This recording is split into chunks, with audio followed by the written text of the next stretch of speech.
Hi అండి, welcome to Krithika Naveen blogs. So ఈరోజు మేము ఒక ప్లేస్కి ట్రావెల్ చేస్తున్నాం. ఆ ఎక్స్పీరియన్స్ని మీతో షేర్ చేసుకుందాం అనుకుంటున్నాం. ఫస్ట్ అయితే చూసారా, ఈ గుంటూరు రైల్వే స్టేషన్ ఎంత అందంగా తయారు చేశారోనండి. లైటింగ్స్, చెట్లు మంచిగా డెకరేట్ చేశారు తెలుసా. ఈ మధ్య రెనోవేషన్ చేశారండి. ఇప్పుడైతే మొత్తానికి 7 or 8 పెద్ద ప్లాట్ఫామ్స్ చాలా అయితే వేశారు. మేము వెళ్ళే ప్లేస్ ఏంటో గెస్ చేయగలుగుతారా? అదేనండి, ఈ ఊర్లో నిమ్మకాయలు ఏమంటారో తెలుసా? సునీల్ది ఫేమస్ డైలాగ్ ఉంది, గుర్తొచ్చిందా సినిమా పేరు? అదేనండి, వర్షం మూవీ. సో మేము వెళ్తున్న ప్లేస్ అయితే వరంగల్లో కూడా నిమ్మకాయలనే అంటారండి. సో ఈ వరంగల్ అనగానే మనకి ఫస్ట్ గుర్తొచ్చేది 1000 స్తంభాల గుడి కదండి. కానీ ఈరోజు మా ఐటినరీలో ఫస్ట్ ప్లేస్ మాత్రం భద్రకాళి టెంపుల్ అండి. ఎంత ప్రశాంతంగా ఉందో తెలుసా అండి ఇక్కడ ఈ టెంపుల్. భద్రకాళి అనగానే మనం ఉగ్రరూపం అనుకుంటాం కదా, కానీ ఇక్కడ అమ్మవారి రూపం మాత్రం శాంత రూపం అటండి. కనీసం అమ్మవారికి నిమ్మకాయలు కూడా వేయరట.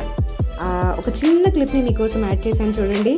మనం ఎంతో భయపడుతూ తీస్తాం కదా ఇలాంటి వీడియో క్లిప్స్ అన్నీ కూడాను.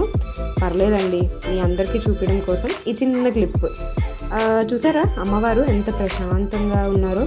అమ్మవారు చంద్రబింబ రూపంలో బొట్టు ధరించారండి. అక్కడికి వెళ్ళే భక్తులు కూడా అదే రూపంలో బొట్టు అనేది పెడుతున్నారు. సో నెక్స్ట్ ప్లేస్ వచ్చేసి ఎంతగానో వెయిట్ చేస్తున్న 1000 స్తంభాల గుడి అండి. హై ఎక్స్పెక్టేషన్తో ఏం వెళ్ళలేదు, కానీ వర్షం సినిమా మాత్రం బుర్రలోనే తిరుగుతుంది అనుకోండి. ఆ పక్క ఒక గుడి, ఈ పక్క ఒక గుడి, మధ్యలో నంది. అలా వర్షం పడుతున్నప్పుడు ఒక ఇంద్రధనస్సు అలా వెళ్తే ప్రభాస్ ఎంత అందంగా చెప్పాడు కదా డైలాగు. నాకైతే అదే డైలాగ్ తిరుగుతూ ఉందండి బుర్రలో. మేము వెళ్ళేటప్పుడు కూడా వర్షం పడుతూనే ఉందండి నాన్ స్టాప్గా. కానీ నిజంగానే వర్షంలో ఈ గుడి చాలా అందంగా ఉంది.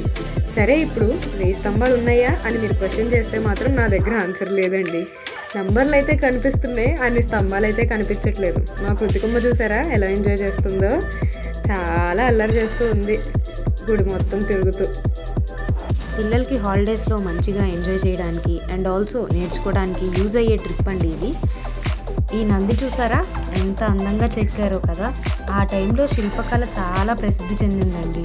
కాకతీయులు వాళ్ళ కళ మొత్తం ఈ శిల్పాల్లోనే చూపించారు.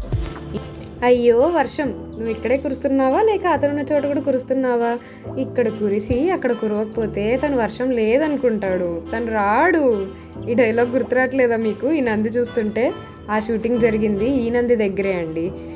ఈ నందికి ఒక పక్క ప్రభాస్, ఒక పక్క త్రిష కూర్చొని ఇక్కడే మొత్తానికి సినిమా షూటింగ్ అయితే చేశారు. కానీ ఇప్పుడైతే ఇలాగా కంచెలు కట్టేశారండి వెళ్ళనీయకుండా. లేకపోతే మన యూట్యూబ్స్ అంతా మొత్తం ఇక్కడే కూర్చొని రీల్స్ చేసుకుంటుంటారు కదా, అందుకని. సో నంది గురించి పక్కన పెడితే చూసారా, అదిగోండి అక్కడ గుడి, ఇక్కడ గుడి, మధ్యలో నంది.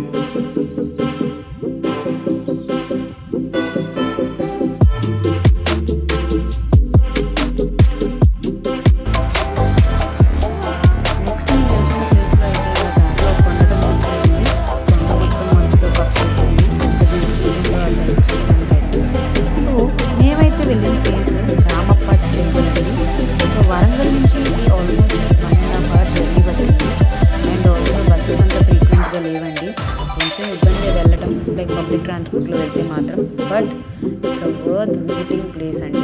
ఎంత అందంగా ఉందండి అక్కడ అట్మాస్ఫియర్ మొత్తం. సో రామప్ప టెంపుల్ అనేది యునెస్కో వరల్డ్ హెరిటేజ్ రికగ్నిషన్ ఉన్న టెంపుల్ అండి. సో ఈ శిల్పకళకి ఆ రికగ్నిషన్ అనేది రియలీ వెరీ ఇంపార్టెంట్.